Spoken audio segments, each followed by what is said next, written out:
Chapter 2 Cruel War. Glaring sunlight filled the treehouse. "It's really hot here," said Jack. "Especially in these clothes," said Annie. Their clothes had magically been changed.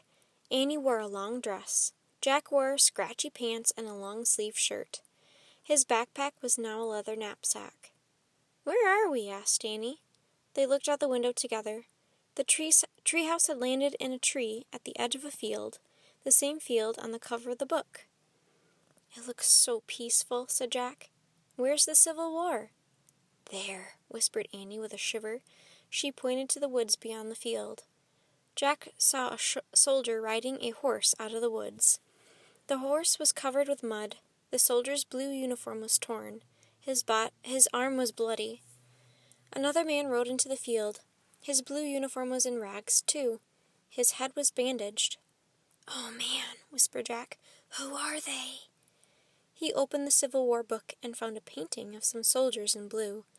He read to Annie, 1861 to 1865. The Civil War is also called the War between the States, because it was fought between the southern and northern states of the United States. Southerners wore gray uniforms and were called Confederate soldiers. Northerners wore blue uniforms and were called Union soldiers. "So they're Union soldiers," said Jack. He pulled out his notebook and wrote, "Civil War, 1861 to 1865. Blue equals North equals Union.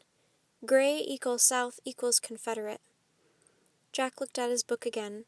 He read aloud, "The Civil War was a cruel and bloody war. More people died in this war than in all of America's other wars put together. 1 out of every 5 young men in the nation died or was wounded." "That's so sad," said Annie. Jack wrote in his notebook, "Cruel War." "Wow, they keep coming," said Annie. Jack looked up. More Union soldiers were coming through the field. These didn't have horses. They all looked sad and weary. Some of them limped. Some of them helped others along. One man stumbled and fell down. "I have to help," said Annie. "Wait," said Jack. She started down the rope ladder.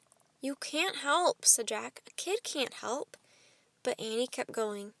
"Don't forget we have to find some special writing for Morgan," Jack called in a loud whisper. "Something to follow." He packed the Civil War book and his notebook in his knapsack. Then he started down the ladder. When he stepped onto the ground, Jack saw Annie in the distance. She was holding her hand out to the fallen soldier. She helped him to his feet. The soldier slowly started walking again. Annie walked beside them. "Oh, brother," said Jack, and he hurried to catch up with Annie. The sun was scorching hot as Jack ran through the dry field. He was sweaty in his scratchy clothes. He caught up with Annie. Together they walked silently with the soldiers. At the edge of the field was a steep hill. Everyone stopped and gazed at the sight below them, rows and rows of white tents. "Thank goodness," said the soldier beside Jack. "We're saved."